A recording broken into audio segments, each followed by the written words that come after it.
श्री कृष्ण की चमत्कार कहानियाँ। सुदामा और श्री कृष्ण की कहानियाँ।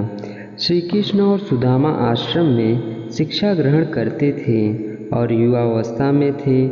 एक दिन आश्रम में लकड़ियाँ समाप्त हो गई और गुरु माता परेशान होने लगी।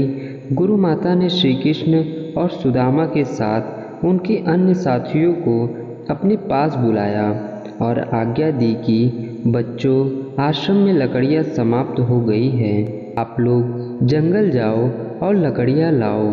गुरु माता ने उन्हें एक पोटली देकर कहा, अगर भूख लगे तो इसमें से चने निकालकर बराबर बांटकर खा लेना।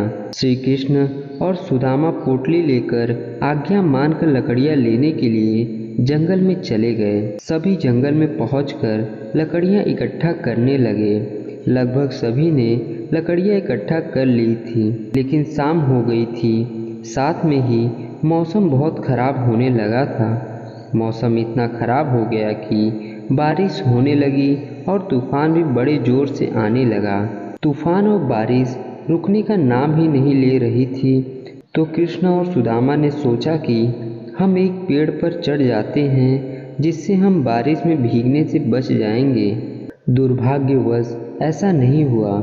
दोनों पेड़ पर तो चढ़ गए, लेकिन वह भीगने से नहीं बचे। बारिश भी अधिक तेज होने लगी थी। बहुत ज़्यादा रात हो गई, लेकिन बारिश नहीं रुकी। दोनों ठंड के मारे काँप रहे थे।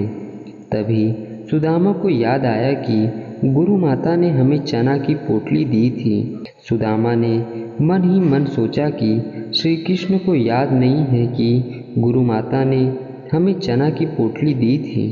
सुदामा चने चुपके चुपके खा रहा था। श्री कृष्ण को चने के चबाने का आवाज़ आ रही थी।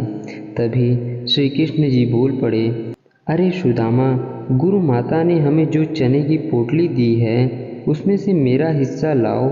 सुदामा हैरान हो गए और श्री कृष्ण से कहने लगे, अरे मित्र, मुझे लगता है वे चने कहीं गिर गए। श्री कृष्ण यह सुनते ही चुप हो गए।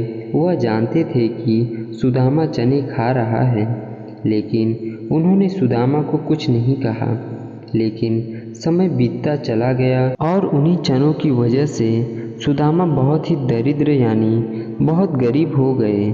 शायद वही चने सुदामा की गरीबी का कारण बने। आप क्या मानते हैं? कमेंट जरूर करें। दोस्तों, आप मेरे चैनल पर नए हो तो सब्सक्राइब करके बेल आइकन दबाना ना भूलें, जैसे मेरे नए से नए वीडियो आप तक पहुंचते रहें। धन्यवाद।